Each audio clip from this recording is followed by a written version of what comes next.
شايفين الصلصه بتاعتنا بتاعت الكشري عامله ازاي؟ شايفين التحفه الفنيه دي؟ شايفين القمر ده؟ الجمال ده؟ شايفين الكشري الروعه ده؟ شايفين البصل؟ شايفين العدس عامل ازاي؟ شايفين المكرونه؟ عايزه اوريكم الشكل عامل ازاي. تحفه، قمر عسل، قمر جميل والله. ينافس، والله الكشري بتاعنا بتاع النهارده ده ينافس افخم المحلات. كشري روعه، تحفه، جميل، قمر عسل، مش ناقصه حاجه. الدقه بتاعتنا هي نضيف دقه لو احنا حابين. حاجه قمر عسل ما شاء الله. يلا نشوف عملنا الحلو القمر الجميل الكشري التحفه ده ازاي. اول حاجه بقى معايا عدس منقوع لمدة ساعة، محطوط عليه معلقة ملح، وهسيبه يغلي ويستوي تماما.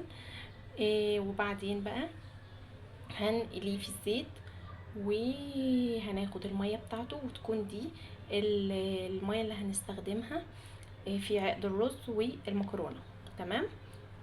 انا بقى عشان هنزل بيه البصل بتاعي، دي تاني خطوة في تحضير الكشري المصري في الحلة الواحدة، طعم ينافس المحلات وتحفة.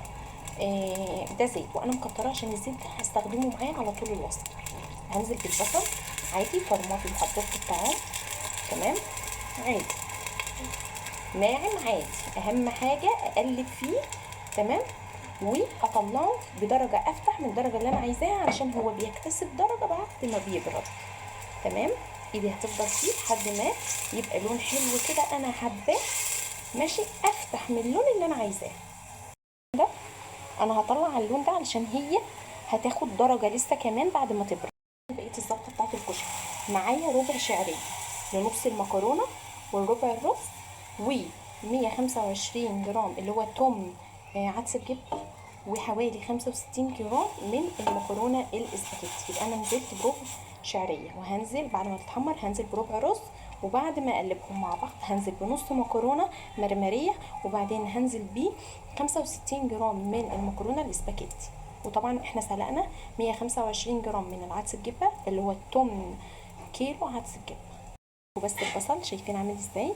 بعد بقى ما صفيته الزيت هنا حمرت فيه الشعريه، وهكمل بيه الصلصه بتاعت الكشري، وهحمر فيه بردك العدس. الشعريه بتاعتي اتحمرت اهي. هنزل بيه الرز بتاعي، هنزل بيه نص مكرونه، هنزل بيه مكرونه اسباجيتي تمام. واحط بقى القعد بتاع المكونات دي، هو قعد الرز نفس قعد الرز بتاعتي اللي هي ميه سلق العدس، ماشي.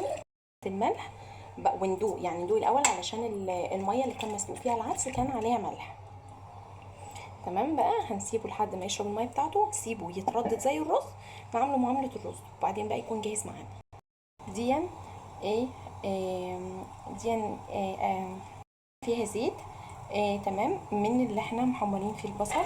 هنزل بيه العدس بعد ما صفيته تمام، احاول افتح فيه كده تمام، بيديني طعم تحفه وبيديني شكل حلو قوي. شايفين بقى العدس شكله عامل معانا ازاي، ولسه ما يبرد شكله يظهر اكتر. نعمل الصلصه. اول ما التومه تدبل معايا هي والبصله هنزل بالصلصه بتاعتي. التومه دبلت والبصله هنزل بيه الطماطم بتاعتي. دي طماطم طبعا انا قايله لكم انا بعينها، وهي بعد ما تتسلق اضربها في الخلاط وبعينها.